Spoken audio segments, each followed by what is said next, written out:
My name is Alex, and I've always felt a little different from everyone else. I grew up in a small town, in a house that seemed to exist outside of time.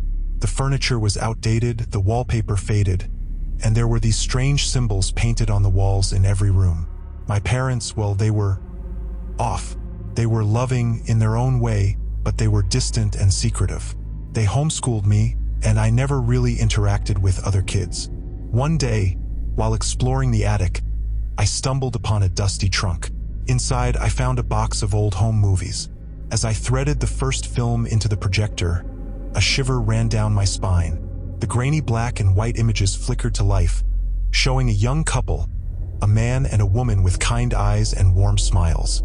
They weren't my parents, but that wasn't the creepy part. The creepy part was the little girl in the movies. She looked exactly like me, same messy brown hair, same gap-toothed grin. She was playing in a park, laughing and swinging on a swing set. But the park wasn't the one in our town. It looked older somehow. The trees were gnarled and twisted, the swings made of rusty chains. Then the footage changed. The girl was walking down a dark hallway, the camera shaky and out of focus. She stopped in front of a door marked Phase 1 in bold, red letters. The door creaked open, revealing a room filled with blinking machines and wires. The girl hesitantly stepped inside, and the door slammed shut behind her. The film ended abruptly. My heart was pounding. Who was that girl? Where was this place? And why did she look exactly like me? Cold dread filled me. I raced downstairs, the home movies clutched in my hand. I burst into the living room, where my parents were sitting on the couch watching television. "Mom! Dad!" I cried, waving the box of films. "Who is this girl? Why does she look like me?"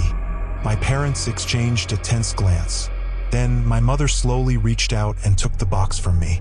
"Alex," she said, her voice tight, "there are things you don't understand, things you're not ready to know. But I need to know," pleaded.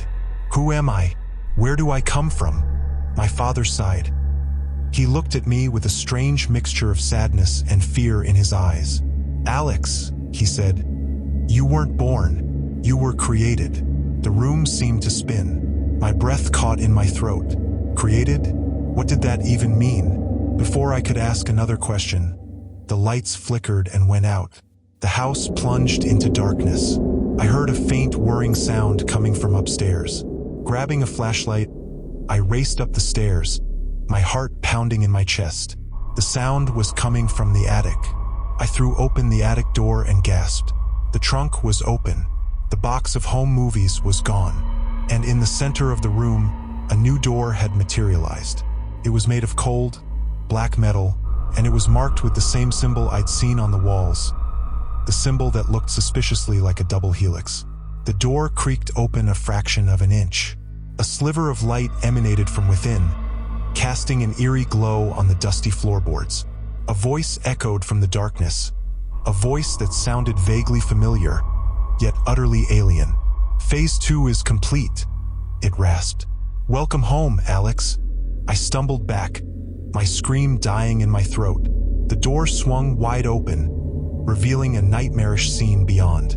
Rows of flickering monitors lined the walls, displaying images of countless children who looked just like me. In the center of the room, a massive machine pulsed with a sickly green light. And then I saw them, the people in the home movies, the couple with the kind eyes and warm smiles. But their faces were contorted in expressions of pure horror. They were strapped to chairs, wires snaking from their bodies to the machine. And then I knew. I wasn't their child. I was their replacement. They were the real Alex's parents, and I was whatever monstrous thing they'd created in her place. The door slammed shut behind me, plunging me into darkness. The last thing I heard was the sound of the machine whirring to life. I found myself in a strange, sterile room. The walls were white, the floor was cold and unyielding.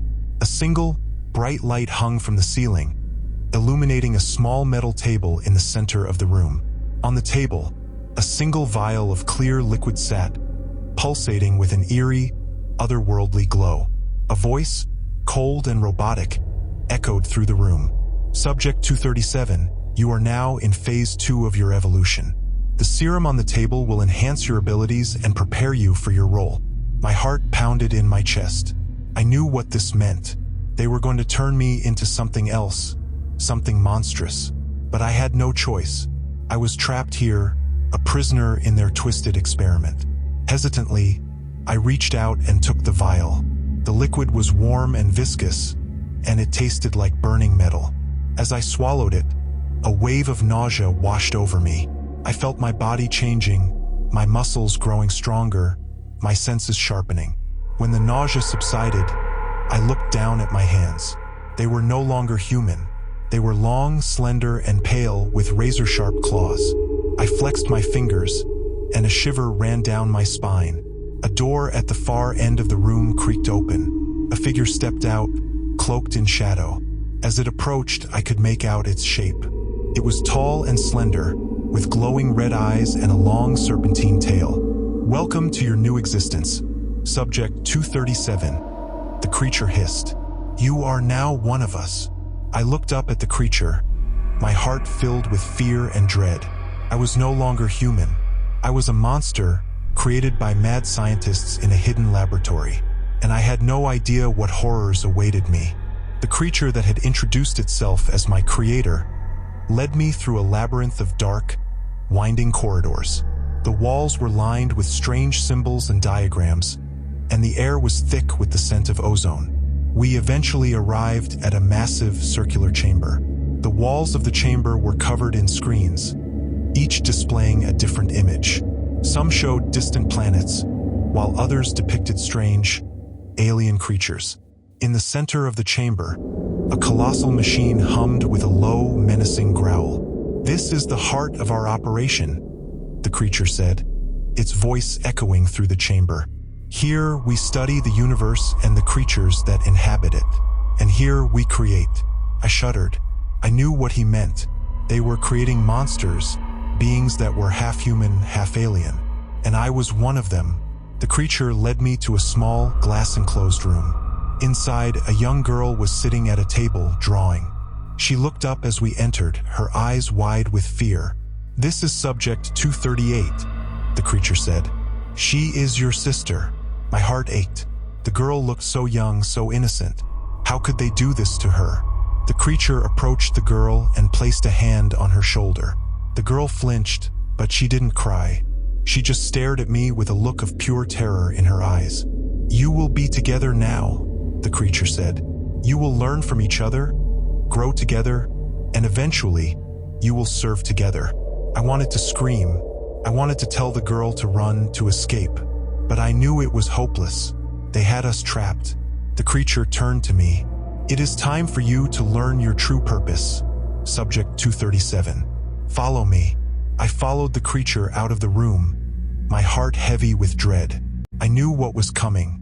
I knew that I was going to be used, and I knew that I was going to be changed forever. The creature led me to a vast, underground cavern. The walls of the cavern were covered in strange, glowing symbols. In the center of the cavern, a colossal, pulsating sphere hovered in the air. "This is the Nexus," the creature said. "It is the source of all our power." As I approached the Nexus, I felt a strange sensation. It was as if the sphere was drawing energy from me, draining me of my very essence. "You are now connected to the Nexus," the creature said. "You are part of something greater than yourself." I tried to resist, but it was useless. The Nexus was too powerful. I was being assimilated, becoming one with the machine. As the Nexus's power coursed through me, I felt a surge of energy. My senses sharpened, my strength increased. I could feel the power of the universe flowing through me. I was no longer human. I was something else, something more. I was a weapon, a tool to be used by the creatures who had created me. I looked down at my hands. They were no longer human. They were covered in strange, alien markings, and they pulsed with a sickly green light. I raised my hand, and a blast of energy erupted from my fingertips. The blast tore through the cavern walls, leaving behind a smoking crater. I had become a monster, and I was only just beginning. The creatures who had created me were preparing for war. They had been studying the universe for centuries, searching for a planet to conquer. And now they had found it. The planet was a lush, green world, teeming with life. It was the perfect target for their invasion. I was chosen to lead the invasion force. The creatures equipped me with the latest technology, the most powerful weapons. I was ready for anything. As we descended from our ships, the planet's inhabitants fought back bravely. But they were no match for our advanced technology. We slaughtered them by the thousands, turning their beautiful world into a battlefield. In the end, we won. The planet was ours, and I was the conqueror.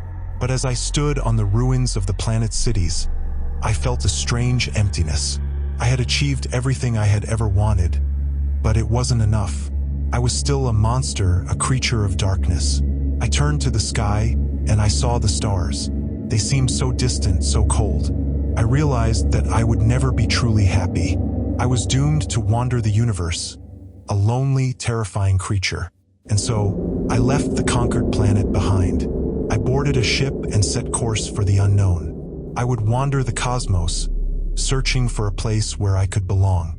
But I knew that I would never find it. For centuries, I wandered the cosmos, a solitary figure in a vast, indifferent universe. I visited countless planets, witnessed alien civilizations rise and fall, and even encountered other beings like myself, creatures created by mad scientists in distant galaxies. But despite my travels, I remained a stranger in every world I visited. I was a creature of darkness, a remnant of a forgotten experiment. I was a wanderer, a ghost haunting the stars. One day, as I was exploring a small, uncharted planet, I stumbled upon a hidden temple. The temple was ancient, its walls covered in strange symbols and hieroglyphs. As I explored the temple, I felt a strange connection to it. It was as if the temple recognized me, as if it had been waiting for me. In the heart of the temple, I found a chamber filled with glowing crystals. The crystals pulsed with a strange, otherworldly energy. As I approached the crystals, I felt a sense of peace wash over me. It was as if the crystals were cleansing me, freeing me from the darkness that had consumed me for so long. As I stood there, surrounded by the glowing crystals, I realized that I was no longer a monster. I was a wanderer, a traveler, a seeker of truth, and perhaps one day I would find a place where I could belong. After leaving the ancient temple, I continued my journey through the cosmos. I visited countless planets, explored countless galaxies, and witnessed countless wonders. But I always felt a pull towards the Nexus, the colossal machine that had created me. One day, I returned to the planet where the Nexus was located. The planet was a desolate wasteland, the once thriving civilization reduced to ruins. But the Nexus remained, a silent sentinel guarding the planet's secrets. As I approached the Nexus, I felt a strange energy emanating from it. It was a power unlike anything I had ever encountered before. It was a power that seemed to call to me, to beckon me to come closer. I entered the Nexus, and I was overwhelmed by the sheer magnitude of the machine. It was even larger than I remembered, its intricate machinery bathed in a sickly green glow. As I explored the Nexus, I discovered a hidden chamber. The chamber was filled with ancient artifacts, relics of a civilization that had existed long before the creation of the Nexus. Among the artifacts, I found a small crystalline sphere. The sphere pulsed with a strange, otherworldly energy. As I touched the sphere, I felt a surge of power coursing through me. The Nexus began to hum, its energy intensifying. The sphere in my hand pulsed brighter, and I felt a connection to the machine, a bond that was both terrifying and exhilarating. With a surge of power, I took control of the Nexus. I reprogrammed its systems, redirected its energy. I transformed the Nexus from a weapon of destruction into a beacon of hope. The Nexus began to emit a powerful, healing energy. The desolate planet began to change, the barren lands turning green, the ruined cities rebuilding. The creatures that inhabited the planet began to recover, their wounds healing, their spirits renewed.